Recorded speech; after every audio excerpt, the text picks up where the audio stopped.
I'm arriving at my destination in the city of Lure. It's a little bit larger city, and I'm excited because I'm going to take a day of rest. I've been working for 9 days and I need to do some proper laundry.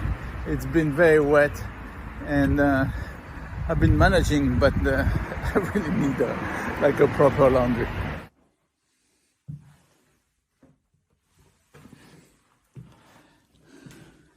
Instead of a room, today I have an apartment. It's amazing, very well done.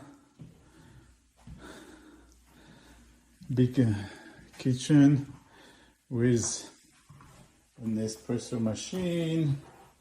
Here you have the bathroom, or no, the toilets. Oops.